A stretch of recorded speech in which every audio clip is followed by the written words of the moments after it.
रुक जाइए, सीटेट सितंबर 2026 में लर्निंग डिसेबिलिटी से हर साल सवाल पूछे जाता है। अगर आपको डिसलेक्सिया, डिस्ग्राफिया, एडीएचडी, ऑटिज्म और आरपीडब्ल्यूडी एक्ट 2016 में कंफ्यूजन है, तो अगले 15 मिनट में यह टॉपिक हमेशा के लिए आपको याद हो जाएगा। मैं आपको ऐसी ट्रिक बताऊंगा कि परीक्षा में सवाल आते ही बिना सोचे उत्तर टिक करेंगे। तो वीडियो को अंत तक जरूर देखिए, क्योंकि आखिर में मैं सीटेट के इम्पोर्टेंट क्वेश्चन भी कराऊंगा।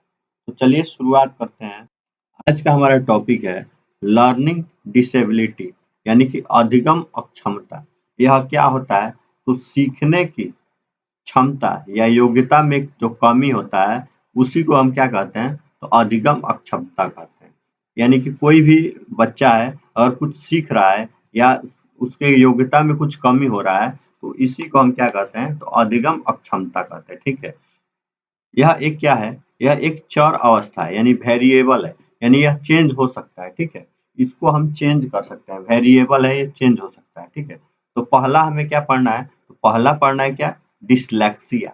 डिसलेक्सिया यानी डिसलेक्सिया का मतलब क्या होता है? तो पढ़ने में से संबंधित, पढ़ने से क्या हो संबंधित। इसमें मान लेते हैं, हम एक उदाहरण देते हैं। मान लेते हैं कि एक बच्चा दुकान पे गया, ठीक है, और उसने क्या मांगा? उसने माना लक्स साबुन, ठीक है, लेकिन दुकानदार ने क्या दे दिया? दुकानदार ने उसे लाइफ बॉय दे दिया। दुकानदार ने उसे क्या दे दिया? लाइफ बॉय दे दिया। अब लाइफ बॉय दे दिया, अगर उस बच्चे को पढ़ने आता है तो वो समझ जाता है कि ये लक्स नहीं है, क्या है? लाइफ बॉय है। ठीक है। लेकिन वो पढ़ने में कठिनाई था, इसीलिए उसे क्या हो गया? उसे हम क्या कहेंगे? इसी को हम क्या कहेंगे? डिसलेक्सिया कहेंगे। ठीक है। यानी कि पढ़ने में उसे क्या हो गया? कठिनाई हो रहा था, पढ़ने में कठिनाई होगा तो उसे हम क्या कहेंगे? डिसलेक्सिया कहेंगे। ठीक है। ग्राफिया, डिसग्राफिया का मतलब क्या होता है? यहाँ से इसमें क्या छिपा है? ग्राफ छिपा है, ग्राफ छिपा है। और ग्राफ क्या करते हैं? ग्राफ हम क्या करते हैं? किसी भी पेज पर हम लिखते हैं, ग्राफ को क्या करते हैं? हम किसी भी पेज पर उतारते हैं, ग्राफ को क्या करते हैं? लिखते हैं। ठीक है। तो ग्राफ पर जब लिखते हैं, इसमें क्या हो रहा है? लिखने में क्या हो रहा है? कठिनाई हो रहा है। यानी ग्राफ को लिखने में क्या हो रहा है? कठिनाई हो रहा है। यानी लिखने में जो कठिनाई होता है, उसी को हम क्या कहते हैं?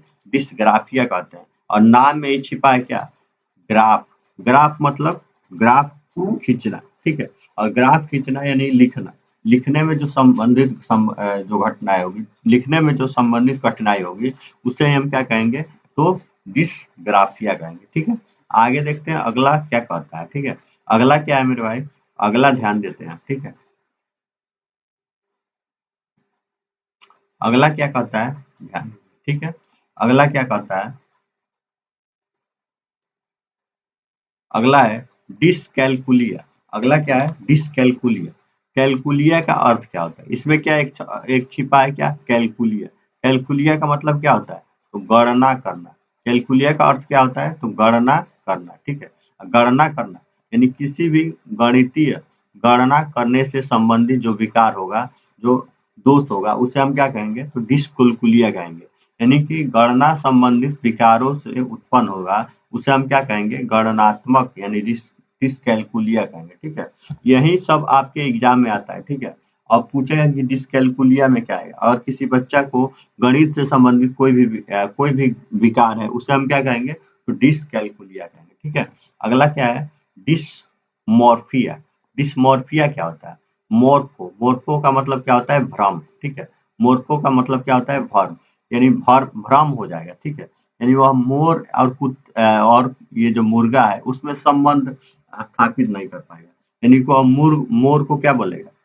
मुर्गा बोलेगा। ठीक है। या फिर मुर्गा को क्या बोलेगा? तो मोर बोलेगा। ठीक है। इसमें भ्रम हो जाता है, इन दोनों में संबंध स्थापित नहीं कर पाता है, इन दोनों में अंतर नहीं कर पाता है। ठीक है। बच्चा इसमें दोनों में अंतर नहीं कर पाता है। अगला क्या है? डिसफासिया। डिसफासिया का मतलब क्या होता है? बोलने से संबंधित विकार होता है। ठीक है। डिसफासिया में क्या होता है? बोलने से संबंधित विकार होता है। इसमें बोलने में क्या होती है? बच्चे को कठिनाई होता है। ठीक है। अगला क्या है मेरे भाई? डिस्प्रैक्सिया। डिस्प्रैक्सिया क्या होता है? डिस्प्रैक्सिया का मतलब शारीरिक कौशल से संबंधित जो विकार होता है, उसे हम क्या कहते हैं? डिस्प्रैक्सिया कहते हैं। ठीक है। शारीरिक कौशल से जो संबंधित विकार होगा, उसे हम क्या कहेंगे? डिस्प्रैक्सिया कहेंगे।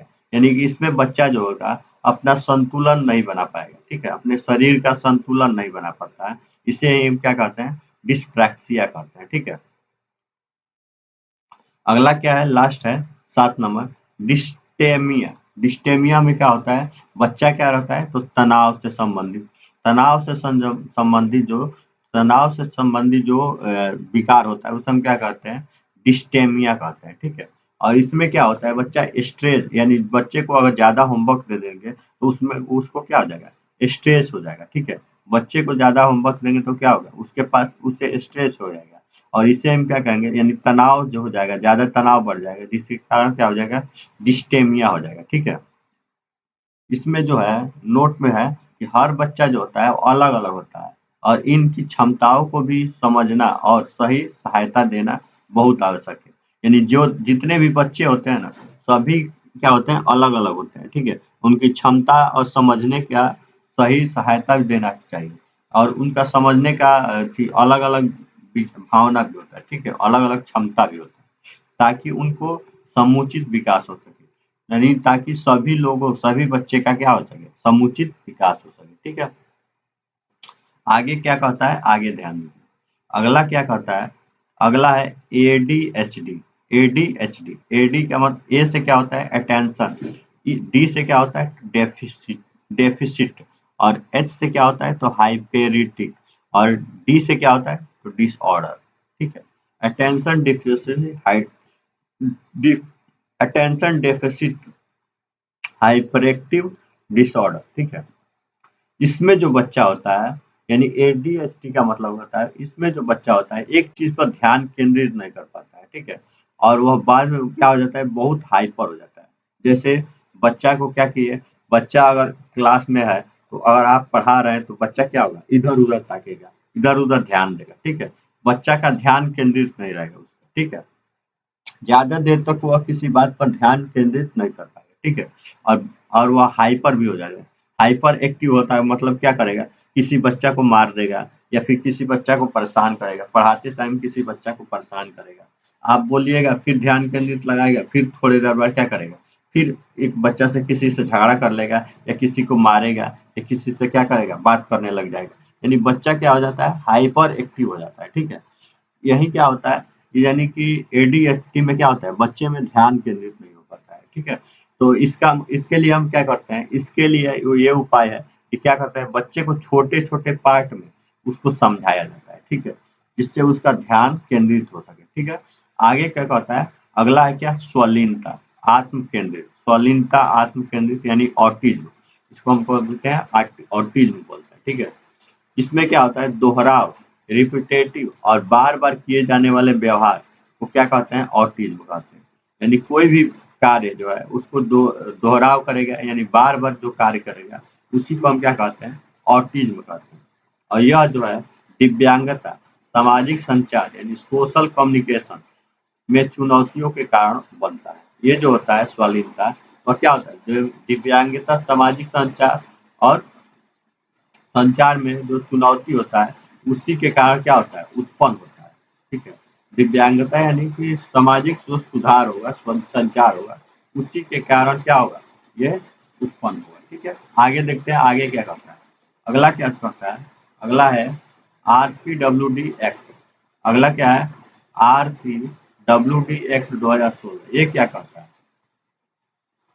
आरपीडब्ल्यूडी एक्ट 2016 के 1995 के स्थान पर पीडब्ल्यूडी एक्ट 2016 ला गया, यानी आरपीडब्ल्यूडी एक्ट 1995 के स्थान पर क्या कर दिया, पीडब्ल्यूडी एक्ट 2016 ला गया। इसमें क्या होता है, पीडब्ल्यू एक्ट 2016 में पीडब्ल्यूडी एक्ट 1995 में मौजूद विकलांगता के 7 प्रकारों को क्या कर दिया, बढ़ा गया, बढ़ाकर कितना कर दिया गया, 21 कर दिया। तो सीटेट में आपके एग्जाम में पूछता है कि आरपीडब्ल्यूडी एक्ट 2016 का 16 में क्या हो गया, कितने प्रकार से विभाजित किया गया, तो 21 प्रकार से क्या कर दिया, 7 से बढ़ाकर कितना कर दिया गया, तो 21 कर दिया, ठीक है। और साथ ही यह सुनिश्चित कर दिया गया है कि केंद्र सरकार के पास और विकलांगता के प्रकार जोड़ने की क्या होगी, शक्ति होगी। यानी केंद्र सरकार इसमें और भी ऐड कर सकता है और भी जोड़ सकता है विकलांगता के प्रकार को, ठीक है। इनके द्वारा सुझाई गई कई सुविधाएं क्या थी, इस जीवन के सभी क्षेत्रों में समानता और गरिमा भाव हो, यानी कि जितने भी डिसेबल है उनके जीवन में क्या हो, सभी क्षेत्रों में समानता हो, यानी सभी लोग एक समान समझे, ठीक है, और उसका गरिमामय भाव हो, ठीक है। और स्कूल जाने वाले बच्चे जो होते हैं, बच्चे को हर साल, यानी जो विकलांग बच्चे हैं पीडब्ल्यूडी एक्ट के, उसमें क्या होता है कि जो दिव्यांग बच्चे हैं वो क्या करते हैं, उनको बच्चों को हर साल 5 साल में सर्वे करना और बुक्स, टीएलएम आदि उपलब्ध कराना, ये सब क्या है, यही सब इसके पीडब्ल्यू एक्ट 2016 के अंतर्गत आता है, ठीक है। तो आज का ये क्लास आप सभी को कैसा लगा, कमेंट करके बताइए, और क्लास अगर अच्छा लगा है तो क्लास को लाइक कर दीजिए और चैनल को सब्सक्राइब कर दीजिए, ठीक है। और अगला टॉपिक बताइए कि अगला टॉपिक क्या रखा जाए, ठीक है। तो मिलते हैं नेक्स्ट क्लास में, तब तक के लिए जय हिंद, वंदे मातरम।